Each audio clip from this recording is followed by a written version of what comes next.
This is arguably the greatest attack of 2023, not just for the quality of the moves by Magnus Carlsen, but because of the context of the situation. He lost his first round game in day 2 of the Blitz World Chess Championship to Maxime Vachier-Lagrave, MVL. He's down, he's reeling, can he bounce back? Well, yes, in some style, and then he goes on an insane 6-game winning streak. I'll reveal the tournament results at the end. It's tight, but first let's dive into this masterpiece that Kasparov would be proud at. So Magnus kicks off with e4, d5 from his opponent Alexey Sarana, very dangerous blitz player, Serbian grandmaster. By the way, for regular viewers of the channel, if you're wondering where I'm at, I've left my home closet, I'm in my mum's closet. I need to stop living in closets, right? But that's where I'm at right now. So we got knight f3 on the board, d6 played, now knight c3 from Magnus, going for a side system, knight f6 and bishop e2, some closed piece development going on, and black now goes for this queen side development at the expense of the king side, and watch how Magnus makes Sarana pay. So castles played, pawn b5, you know, not the favourite move of the engine, more pawn pushes, and now Magnus goes d4, switching back into the main line expansion. Does beg the question, what if b4? Kick the knight, then win a pawn. Well, without going deep on it, white gets a huge initiative. Bishop c4, rook e1 is too dangerous. It's surprising just how much the computer loves it for white if you take that pawn. So that one wasn't touched. Takes was played. Now knight recaptures. Bishop b7, very natural. Bishop f3, covering the pawn. Knight bd7 develops, and now a4 from Magnus starts nibbling away at this structure. And Sarana's going to wish he went pawn b4 here. Again, you get the knight d5 stuff. Different pawn structure, different game. But takes on a4 was played. The computer not a fan, as you can see, because you activate the rook, and watch this. e6 now played. Again, g6 was preferred. We're going to see why. And after the rook slides to b4, there is shades of Kasparov versus Shirov, one of Kasparov's positional immortals. Because the bishop's attacked, and where does it go? Can't come here, of course. Knight takes. So knight c5 was played to cover. Gets the question mark because the computer preferred to cover with the rook. But either way, you run into this sheer brilliance of a move.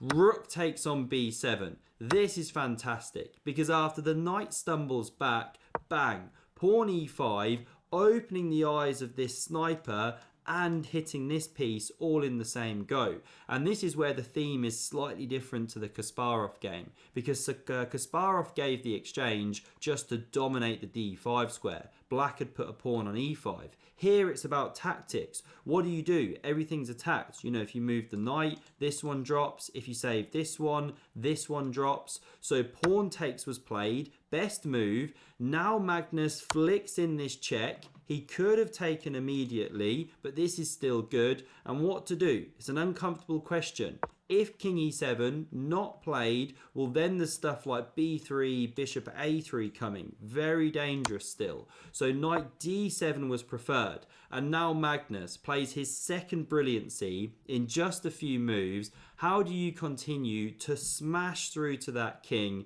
This is like that moment in Gladiator, right? Where Maximus is just standing there and he's saying, on my signal, unleash hell.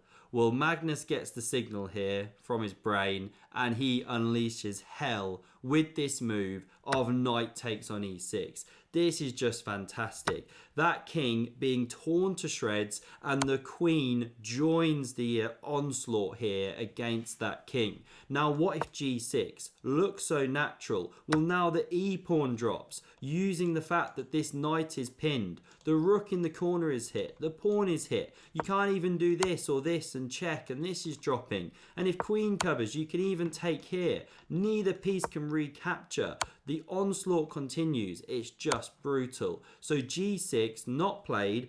Instead we get king e7, excuse me. And now bishop takes on b7 played. Magnus does finally win some material.